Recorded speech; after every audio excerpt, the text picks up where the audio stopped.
제발 그놈의 밥 타령 좀 그만해. 왜 냉장고가 정리가 되어 있지 않느냐. 언제 그러는지. 정말 밥이 먹고 싶어서 밥을 갖고 오는 게 아니라요. 내가 생각해도 말이 안 되거든. 아, 이제 헤어질 때가 됐구나.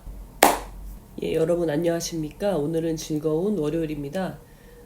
제가 감기에 걸려가지고요. 좀 무리하게 운동을 해서 제가 원래 비염이 있고 감기에 걸리면 그 목소리가 좀 섹시해서 일부러 목 상태가 좋지 않지만 영상을 남깁니다. 예. 자, 오늘 제가 여러분들에게 드리고 싶은 말씀은요. 부부 관계에서 빈번하게 발생하는 일인데요. 밥과 관련된 얘기예요. 밥. 우리 많은 여성분들이 하소연하시는 게 제발 그놈의 밥 타령 좀 그만해 거든요. 그러면은 왜 남자분들은, 왜 남편분들은 밥 타령을 할까 그렇게? 예, 그 원인에 대해서 제가 오늘 말씀을 드릴 겁니다. 여러분들 많이 궁금하셨죠? 예, 저의 해석을 들어보시고 한번 여러분들의 경우에 대입을 시켜보세요. 맞는지 아닌지.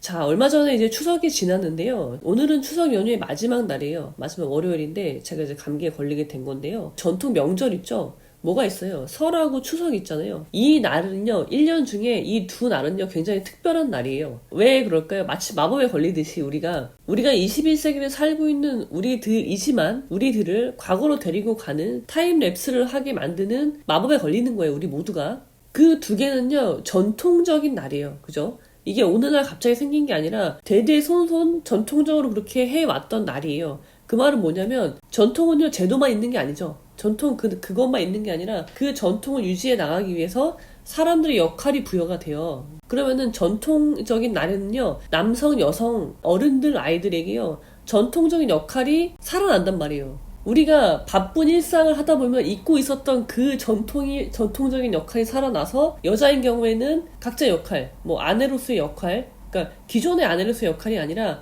전통적인 아내의 역할, 그 다음에 며느리로의 역할, 그런 것들이 갑자기 되살아나는 날이고요. 남성들한테도 마찬가지죠. 그 전에 바쁘게 막 생활하던 그런 게 아니라 이제 남자로서의 역할, 성역할, 남편으로서의 역할, 사위로서의 역할이 생겨나는 거죠. 그래서 이 전통적인 날에는요, 두 명절 날에는요, 다툼이 많이 생길 수밖에 없어요. 왜냐면 우리가 360일을 전통적인 성 역할과 무관하게 살다가 갑자기 한 5일 정도 그게 되살아나는 거거든요. 그래서 가정 불화가 생기고 분란이 생기고 원래는 있지 않았어도 될 친척들 간의 불화 그런 것들이 막 생기게 되는 거거든요. 그래서 여러분들 올 추석은 어떻게 보내셨는지요? 그런 역할에서 자유로우셨는지, 그렇게 되살아난 전통적인 역할들을 수행하는 과정에서 어떤 가정 불화가 있진 않으셨는지 한번 안부를 여쭤보고요. 제가 왜 이 이야기를 드리냐면요. 제가 서두에 문제 제기했던 왜 남자들은 밥 타령을 할까에 대한 해답이 바로 성 역할이 있기 때문에 말씀을 드리는 겁니다.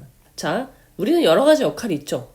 저를 예로 들어보면, 자, 저라는 사람이 있고요. 그 다음에 내 아이들의 엄마란 역할, 부모님의 딸이란 역할, 그 다음에 저희 오빠한테 여동생이란 역할, 저희 새언니에게는 올케라는 역할도 있고요. 그 다음에 제 남동생에게는 누나로서의 역할이 있고, 회사의 대표 변호사로서의 역할이 있고요. 그리고 친구들과의 역할도 있죠. 친구로서의 역할. 다양한 역할들이 많이 있는데, 근데 그 중에 가장 중요한 역할은 나예요. 나한테 충실한 거, 나라는 사람을 알고 나답게 사는 게 가장 중요한 역할이에요. 제가 지난번 영상에서도 말씀을 드렸잖아요. 가족한테는 못하면서 남에게는 잘하는 사람이, 역할이 전도된 사람이 그런 거예요. 가장 중요한 역할은 하지 않고 가장 하찮은 역할에 온 신경을 집중시키는 사람이 바로 그런 사람이라는 거죠. 중요한 것은 그 정도의 가중치를 두고 수행하고, 그렇지 않은 것은 이 정도의 노력만 들여서 각각의 역할들을 잘 수행을 해야 돼요. 근데 보세요. 남편이 아내한테 왜 밥 안 차려주냐, 왜 내 밥 차리지 않는 거야 라고 밥 타령을 하는 이유는, 남편이 그런 문제 제기를 하는 때의 상황을 한번 떠올려 보세요. 언제 그러는지. 아마 대부분이요, 무언가 남편이 불만이 있을 때 그런 이야기를 하는 경우가 굉장히 많을 거예요. 그 불만은 뭐 여러 가지가 있겠죠. 명절에 시집에 안 가서, 아니면 자기 부모님한테 잘하지 못해서 화가 났을 수도 있고, 아니면 자녀 교육이 마음에 안 들어서, 여러 가지 바깥 회사 일이 잘 되지 않아서 기분이 나빠. 그래서 얘기를 할 수도 있고, 여러 가지 상황이 있지만 무언가 불만족스러운 상황에서 그 이야기가 나오는 거예요. 그러면은 왜 그럴까요? 자, 부부는요, 여러분 기본적으로 대등해요. 대등함을 전제로 해요. 근데 우리가 여러 가지 이유로 그 대등한 게 깨져요. 그러면 이제 가정에 문제가 생기기 시작하는 건데요. 남편 입장에서는요, 가장 정당하게 아내를 비난할 수 있는 게 바로 밥이에요. 왜 그러냐면요, 전통적인 성 역할에서요, 여자들은 주로 집에서 살림을 했어요. 가사를 하고 육아를 하고. 그리고 남자들은 밖에 나가서 돈을 버는 게 전통적인 성 역할이었잖아요. 근데 그게 아직도 우리 유전자 속에 흐르고 있어요. 그래서 저도 여자지만 결혼을 하면 여자가 요즘은 맞벌이를 하지만 맞벌이를 하더라도 그런 일의 주된 책임자는 여자라는 것에 대한 저도 인식이 있는 거예요. 그거는 공통의 합의라고 보면 돼요. 그 유전자의 힘이죠. 전통 문화의 힘이에요. 그래서 내가 주로 여자가 주로 하는데 남편이 도와주면 고마운 일이죠. 고맙게 생각을 하고, 그렇기 때문에 밥을 차려주지 않는다. 맞벌이라고 하더라도 밥을 차려주지 않는다는 것은 여자를 정당하게 비난하게 되는 원인이 되는 거죠. 사유가 될 수 있다는 거예요. 그 남자분 입장에서. 그래서 항상 다른 불만이 있을 때 그 성 역할을 갖고 와서 그거는 너의 일이야. 그건 나의 일이 아니야. 그건 너의 일인데 네가 잘하지 못하니까 그것을 가지고 사실은 다른 이야기를 하는 거예요. 다른 걸 비난하는 거예요. 그리고 나는 밖에 나가서 일 열심히 하잖아. 난 돈 벌잖아. 나는 남자로서의 전통적인 역할을 다 하고 있어. 근데 너는 왜 여자로서 전통적인 역할을 제대로 하지 않냐고 비난하기 위해서 그걸 갖고 오는 거예요. 밥을. 정말 밥이 먹고 싶어서 밥을 갖고 오는 게 아니라요. 그렇게 해서 아내를 비난하기 위해서 갖고 온다는 거죠. 제가 아는 분 중에 이런 분이 있었어요. 이제 이분들은 퇴직했어요. 나이가 이제 들어서 남편이 퇴직하고 집에 있는 거예요. 근데 남자는 사회생활이 없어요. 그러니까 회사 말고는 없었던 거예요. 친구도 없고. 오로지 아내밖에 없어요. 근데 이 아내분은 에너지가 많은 분이라서 이것저것 배우기도 하고 운동도 해야 되고 그래야 되는데 남편이 가만히 두질 않는 거예요. 이런 분들 많습니다. 이런 분들도 무엇이 문제인지에 대해서는 제가 다음번 영상에서 말씀을 드릴게요. 회사를 다닐 때는 문제가 불거지지 않았는데 회사를 그만두고 집에 있으니까 이제 이게 문제가 되기 시작하는 거예요. 아내분이 바깥 활동을 전혀 하지 못하게 올가매는 거예요. 근데 이 남편분 입장에서는 아내분이 건강을 위해서 밖에 나가서 운동을 하겠다는데 그걸 막을 수가 없잖아요. 그리고 밖에 나가서 무언가를 배우겠다는데 그걸 막을 정당한 근거가 없어. 그때 갖고 오는 게 뭐예요? 여성의 성 역할을 갖고 오는 거예요. 그래서 밥을 갖고 오는 거죠.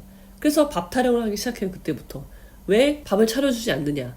왜 집안이 이 모양이냐?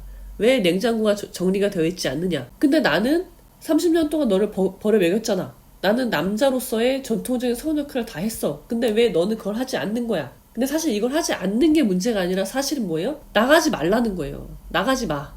집에 있어.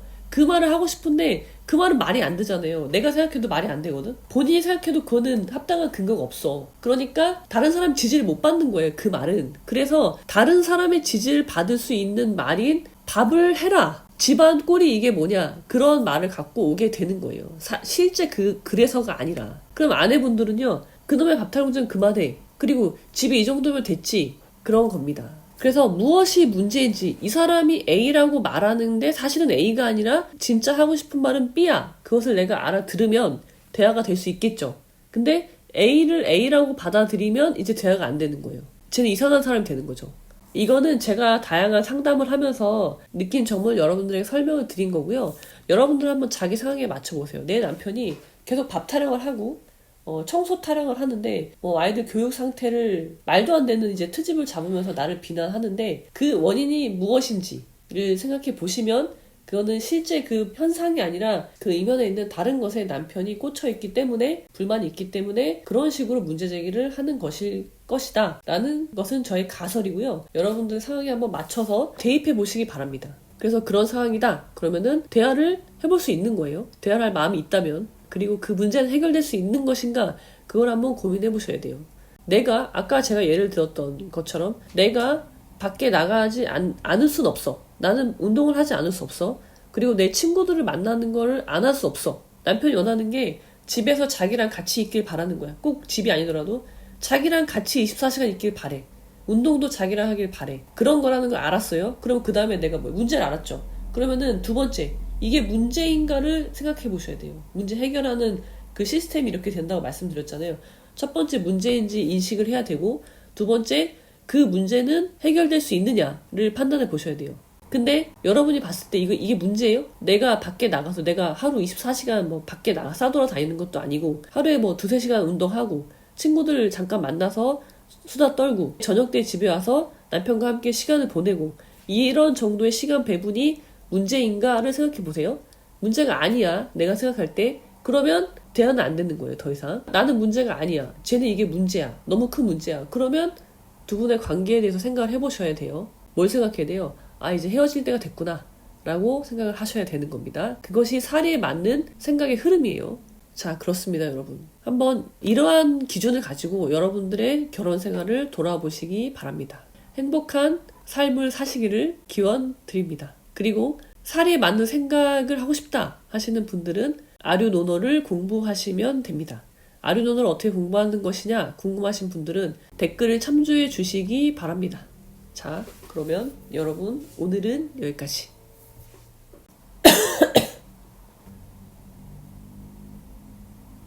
영상 제목이 뭐였더라? 영상 제목이